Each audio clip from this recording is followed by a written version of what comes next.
Hi, my name is Olivia Kim-McManus. I'm an associate clinical professor at UC San Diego and a principal investigator on clinical trials involving genetic therapies, including investigational antisense oligonucleotides, and other repurposed drugs. I'm happy to be here today to discuss what it involves in terms of preparing for clinical trial readiness from a patient and participant perspective, and what are some of the logistical things that come into play when you are considering joining a clinical trial. Clinical trials help doctors and scientists discover new treatments for rare diseases like KCNT1 related epilepsy, and really give patients and families a chance to be part of important research that could provide better opportunities for therapeutic interventions to treat seizures and quality of life. Joining a trial is a big decision and is different from clinical care, and it really helps advance science and helps researchers learn in order to provide additional opportunities for novel therapeutics for diseases. A clinical trial is a structured research study where new treatments are tested to make sure for safety and efficacy, and this is different from obtaining regular clinical care. There are strict protocols and rules in place on multiple levels, both federal and institutional level, to oversee safety and efficacy and protect the patient. There are risks because these are investigational new therapeutics in trials, and so potential therapies may not be effective. You may be getting a placebo or sham a procedure or drug in the beginning before receiving actual study drug. It depends on the clinical trial design, and it does not guarantee a therapy.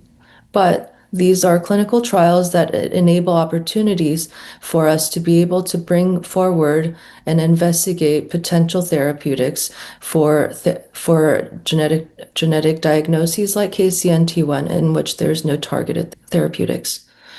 Clinical trials really take a long time to set up in terms of regulatory support in terms of the federal level and institutional level, and undergo a local institutional regulatory board approval that ensures adherence to protocols for maintenance of rigor across sites and to protect the patients. There are specific inclusion and exclusion criteria that are specific to the trials and mandated on protocols, and these things can include age, in terms of the participant age for qualifying to be enrolled in a study. It may include seizure types. For example, countable motor seizure frequency is an outcome measure that is commonly used to look at how many motor seizures do you have before a study as your part of your natural history baseline. And this can be very important in characterizing natural history of a disease or diagnosis beforehand within the broader group and within the individual. Some trials may require a proven genetic mutation. Other trials may also include functional characterization of that mutation or variant. And so participation in a trial is different from clinical care, and you may qualify for one trial and not for another. Before starting treatment, trials typically collect baseline data, which is a snapshot of your child's current condition, and oftentimes will include things like seizure frequency, developmental status, and other measures. And this helps us look at true change. The baseline tracking period and baseline run-in period for a natural history component may be years or months or weeks. Knowing the baseline is important for looking at change post-intervention. There's different phases of clinical trials, and so you should understand what phase of clinical trial you might be enrolling in, whether it's for safety or efficacy or potential randomized controlled trial. Sometimes there are placebo arms or sham arms where you do not receive a treatment or an investigational therapeutic until more of an open label extension phase. Informed consent is an important process where families and participants will learn about the trial, the risks, the potential benefits to the broader community, and the study design. And you can ask questions about the trial at any time as you are looking through this consent form, and you are able to leave the trial at any time. In terms of time commitments and side effects and monitoring during a trial, there are specific um, schedule of activities to which the protocol is adhering to. And so along those lines, there may be clinic visits, lab draws, or blood tests, imaging scans, or other procedures or home outcome measures that are being completed within a specific time frame interval and which must be kept within rigor to maintain structure of that clinical trial.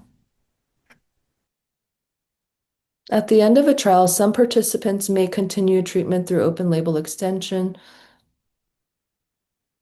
and endpoints are what the trial is measuring to decide if a treatment works.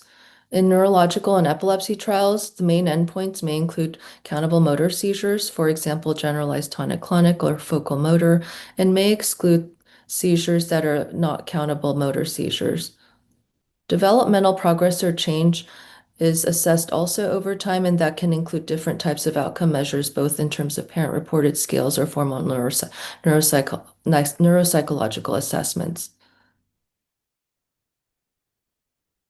From a researcher perspective, we appreciate the participation of patients and families in us being able to investigate new therapeutics and treatments for the patients that we seek to find opportunities to better improve quality of life and reduce seizures and reduce morbidity. Trials are really carefully planned and monitored to ensure safety,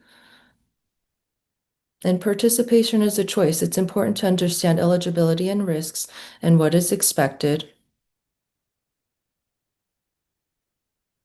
Sometimes you may need to travel, and travel costs may be covered. It depends on the study. Medications might include interventions that are oral or delivered through procedures such as a spinal or intrathecal tap through the spinal through the lumbar puncture, which may require a hospital stay.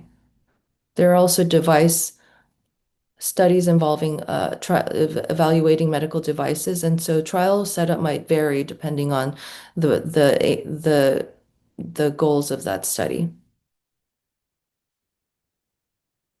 From an epileptologist perspective, for clinical trials involving epilepsy and genetic therapies for epilepsy, seizure recognition and documentation is very important, and knowing your own seizure patterns in your child is extremely helpful in characterization of that natural history. And so keeping a diary through apps like Seizure Tracker or Epilepsy Journal, or even having videos of seizures can be helpful for looking at what your child's pre-trial involvement clinical history looks like as you prepare to get involved in a clinical trial.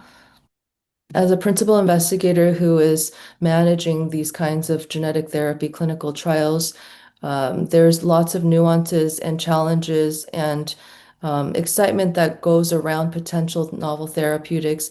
And we are here to support families as they are offering their time and their effort towards being partners in looking at what are the potential novel therapeutics out there to better improve our quality of life and opportunities for treatment in children with rare diseases like KCNT1 epilepsy.